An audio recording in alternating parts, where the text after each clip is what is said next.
In the near future, 8 gamers receive mysterious messages inviting them to participate in a new game called The Call Up, which promises a prize of $100,000.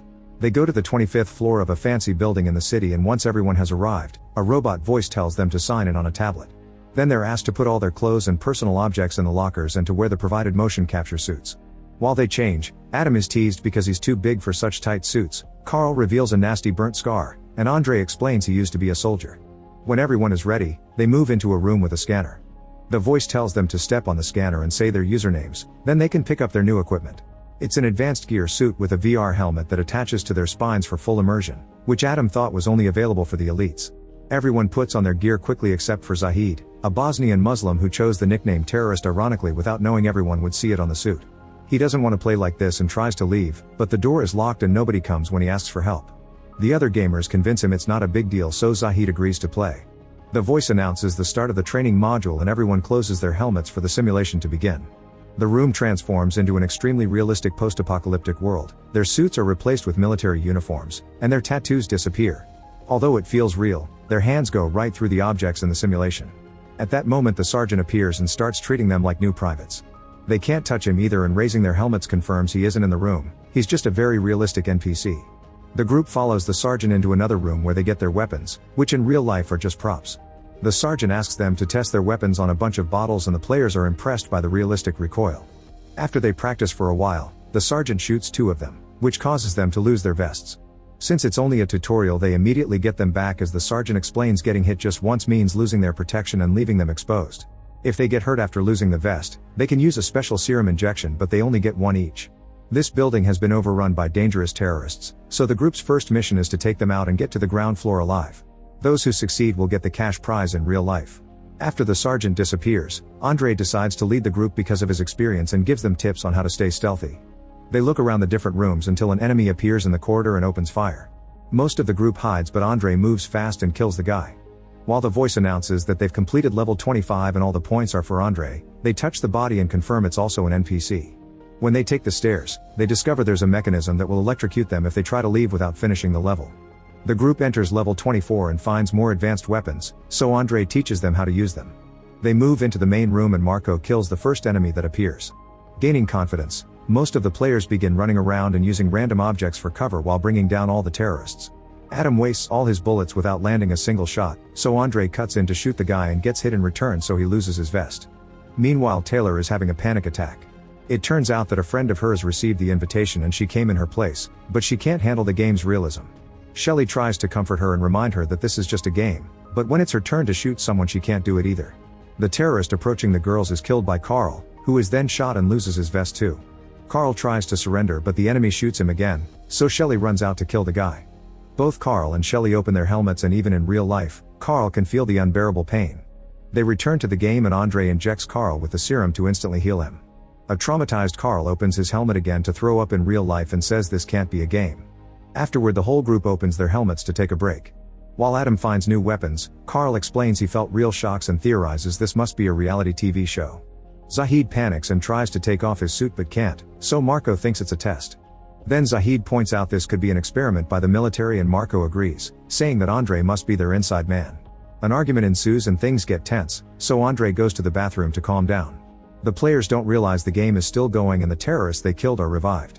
One of them corners Andre in the bathroom and he only gets to close his helmet before he gets shot down. He wants to heal himself but he's already used the serum on Carl. The others hear noises and close their helmets too, only for Edward to immediately get shot down. The group runs to hide and Taylor tries taking the stairs, but the level isn't completed yet so she's blocked. Soon the terrorists are opening fire and the team defends themselves the best they can. Edward heals himself with a serum while Andre drags his bleeding body through the corridors. When Adam throws a grenade, he kills all the remaining enemies and the level is finally over with Adam taking the high score. Without the gunshots the team can finally hear Andre asking for help. At that moment Andre opens his helmet and hears a timer before his brain is electrocuted, causing him to convulse for several minutes. By the time the others find him, Andre is already dead. Shelley tries doing CPR to no avail. The voice announces they can proceed to the next level, but the group doesn't want to play anymore. They notice some blood on the ground and realize the helmet killed Andre, so they try to take them off, but it's impossible. Zahid panics and grabs a fire extinguisher as he asks for help with a test. Carl volunteers and hits Zahid with the extinguisher a couple of times, but the helmet still won't come off. At that moment they're called into the game by the sergeant, who walks right through Carl before kicking Zahid a few times to punish him for breaking the rules. Since the sergeant warns them about punishments for not playing, the group has no choice but to keep moving. They go through several levels without much trouble, although on each floor they must learn to use new weapons and deal with new game mechanics. In the room with a gas leak they can't use fire weapons and instead they have to get knives to fight hand to hand. Having to kill someone face to face makes Taylor's anxiety worse and Shelley promises her she'll get her out of there. As they continue to go down, most of the team loses their vests. During a serious gunfight both Carl and Adam get shot down, so Shelley and Marco help them with their serums. A few hours later the group takes a break and discovers it's nighttime in real life. Tired of being in the game, they use various objects to start hitting the windows and Zahid manages to crack the glass using a cart. At that moment the sergeant appears again and starts beating Zahid up with much more strength than last time. Zahid tries to run away by taking the stairs, but the sergeant kicks him down and the resulting fall causes Zahid to break a leg. Before leaving, the sergeant announces that the next person who tries to escape will be killed. The team rescues Zahid and notices that wound is in real life but not in the game, so they can't use the serum. The computer voice reminds them that they need to move, so Zahid asks them to hide him and leave without him. The group puts him down behind some furniture and minutes after they leave, Zahid dies of blood loss. On the next level, Marco argues with the others over the new weapons and the distraction allows a hidden enemy to shoot him in the rear. While the team fires back, Taylor runs to hide in a bathroom stall. After lots of shooting a grenade ends the fight again and Shelley helps Marco with a serum. The team realizes Taylor is missing and goes looking for her. A terrorist appears in the bathroom and starts checking the stalls one by one. Shelley hears him so she bursts through the door and stabs the guy first. The level ends and Edward gets the high score, putting him in first place on the board. While taking a break, the team discusses their lives and realizes all of them have no family, which means they were chosen because nobody would look for them.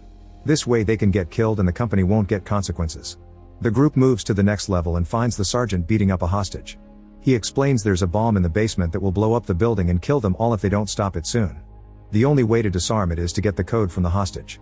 Since the guy is connected to voltage transmitters, Edward doesn't hesitate to start electrocuting him without mercy. After begging for his life to no avail, the terrorist says a word and Adam writes it on the computer.